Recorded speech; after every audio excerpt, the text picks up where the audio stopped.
Okay, so tonight's homework is on test prep and test anxiety. With our state test just next week, I wanted to talk about how we can be prepared and ready to go for that. And this entire tutorial, if you'll scan down and look, if you are concerned at all about the state test or about getting out of reading workshop at the high school and getting that elective back, I've placed a lot of information and good stuff in this tutorial for you to study and prepare over the weekend and be refreshed and ready to go by Monday. So by the end of tonight's tutorial, you will learn what you need to know about our state test, basic good practice and ideas on preparing for really any kind of test, and how to deal with some test anxiety if you have that.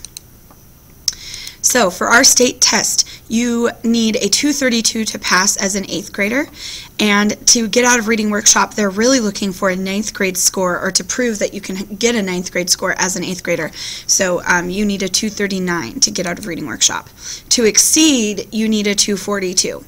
So, you know, this year instead of 3 attempts, you only get 2. We're testing much later in the year, so we're hoping for better results the first time, and I think you guys are going to do great.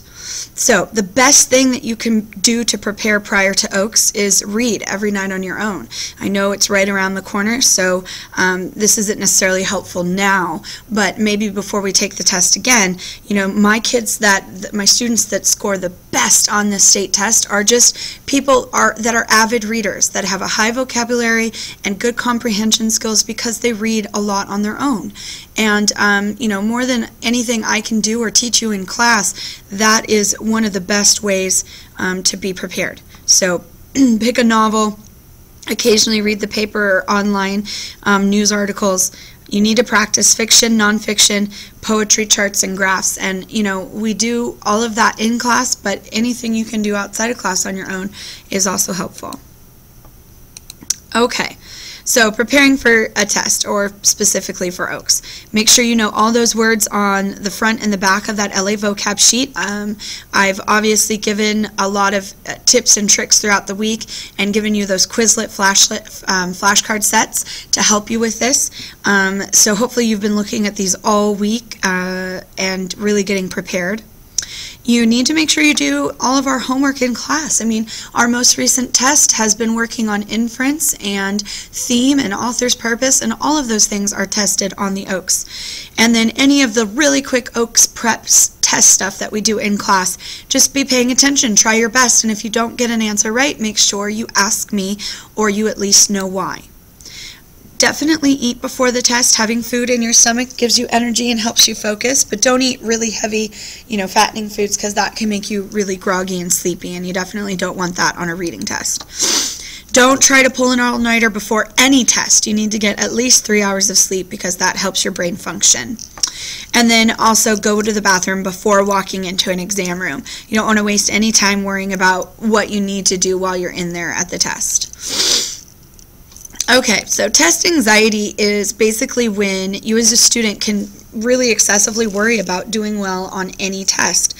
And with our proficiency model, you guys are tested all the time, so I find that the test anxiety becomes more of an issue in our environment. So it actually can end up hurting your performance on a test because nervousness can cause memory lapse along with some other symptoms, upset stomach and that sort of thing. So it definitely can become an issue. So how can we reduce that test anxiety? Well, being as well prepared for the test is one of the best ways. So study and be prepared. Do your qualifiers here at school, that sort of thing. Space out your studying over a few days or even weeks so that you're not cramming right before the test. That way you can get a good night's sleep and you're not pulling an all-nighter. And then also, this is huge. Try to remain as positive as you can while preparing for the test and during the test. If you go in thinking you're going to fail, you might fail. But if you go in with a positive attitude, good things will happen. Exercising a few days before the test helps reduce stress. If you remember learning about what all the benefits of exercise in your health class, it's a definite good idea to get out, take a walk, go for a run or play basketball with friends or something to just relieve that stress. Get a good night's sleep before the test. Again, a nice little reminder. And again, try to stay relaxed. If you find yourself getting really nervous, take a few deep breaths, slow down.